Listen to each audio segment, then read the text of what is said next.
যারা বাধ্য হয়ে ঋণ খেলাপি এদেরকে আপনি সুযোগ দিলে, তাকে রিস্কেডিউল করলে বা কিছু এক্সট্রা সময় দিলে সে আবার ঋণ পরিশোধ শুরু করবে। ডিএমডিকে মারধর করে তাকে তারপর বনানীতে নিয়ে গিয়ে সাইন করিয়ে নিয়েছে। হ্যাঁ, এই কেন? কারণ তার কাছ থেকে 800 কোটি টাকা ওনারা লোন চায়। কারণ 800 কোটি টাকা লোন পেতে হলে কিন্তু সেই জায়গা থেকে আমরা যদি বলি যে আসলে খেলাপি ঋণ নিয়ে আমরা এত নেগেটিভ কথা বলছি, খেলাপি ঋণের আপনি মাত্র বললেন যে আসলে 3 মাস পরে আবার খেলাপি ঋণ খেলাপি হয়ে যাবে।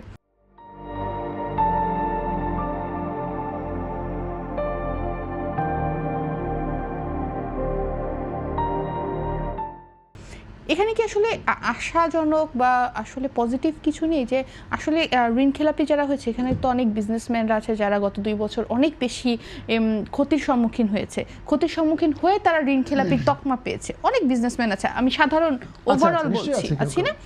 তারপর অনেকে আছে গত 2 বছর 3 বছর ধরে করোনার পর থেকে ঘুরে দাঁড়াতে পারেনি, তাদের ঋণ খেলাপির তকমাটা হয়েছে, যার কারণে তারা কিন্তু বাইরের দেশের যে অনেক সময় অনেক পাচ্ছে, অর্ডার পাচ্ছে না বা তাদের সমস্যা হচ্ছে।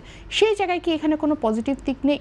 আছে, যদি আপনি বাধ্য হয়ে ধরুন বিকজ অফ সার্কামস্ট্যান্সেস, কারণ 2-3 জন বা 10 জনের জন্য কিন্তু 100 জনের ক্ষতি হয়। হ্যাঁ, যদি আপনি ধরুন পারিপার্শ্বিক অবস্থার কারণে বা বিজনেস সাইকেল অথবা ইকোনমিক কন্ডিশনস অথবা মার্কেট খারাপ অথবা এক্সপোর্ট করতে পারেন না, মার্কেট তো 2 বছর ধরে 3 বছর ধরে খারাপ, সবাই জানে মার্কেট খারাপ। আমি বুঝলাম, আমার কথা হচ্ছে যদি যারা বাধ্য হয়ে ঋণ খেলাপি এদেরকে আপনি সুযোগ দিলে, তাকে রিস্কেডিউল করলে বা কিছু এক্সট্রা সময় দিলে সে আবার ঋণ পরিশোধ শুরু করবে, তাই না?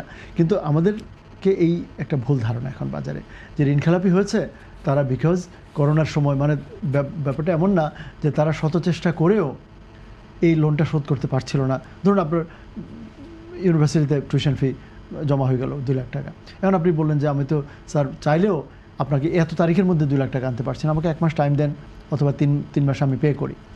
এটা হলে তো ওয়েল অ্যান্ড গুড। এ ধরনের ক্ষেত্রের জন্য ওয়ার্ল্ড ওয়াইডই কিন্তু এই সিম্প্যাথি আপনার আছে। সো আপনি তাদেরকে এক্সটেনশন দিন। আমি মনে করি শুধু এক্সটেনশন, আমি হলে তাদেরকে কিছু সুদও মওকুফ করে দিতে। বাংলাদেশে কিন্তু ইন্টারেস্ট ওয়েভারও হয়। অনেক বড় বড় কোম্পানি, নিয়মিত পত্রিকায় আসে খবর যে 1200 কোটি, শুনবেন 1200, 1300, 1000 কোটি টাকা ইন্টারেস্ট ওয়েভার পায়। সো বাংলাদেশে আপনি যদি এই গবেষণাটা করতে যান যে টোটাল কতজন ইন্টারেস্ট ওয়েভার পেয়েছে, মানে লোন নিয়েছেন ধরুন একটা গাড়ি কেনার জন্য 50 লাখ, সুদ হয়েছে আরও 38 লাখ, আপনি বলেন যে আমার সুদটা মাফ করে দেন, আমি আসলটা এখনই দিয়ে দেবো, এরকমও হয়েছে এবং তার জন্য পুরোটা দিতে হয়নি। কিন্তু এখানে আমরা যে কারণে যে প্রবলেমে পড়েছি এবং যারা এই ঋণ খেলাপি বড় আপনি দেখুন তো কদিন আগে পার্লামেন্টে, আপনি আমার কথা আক্ষরিক অর্থে বিশ্বাস করার দরকার নেই,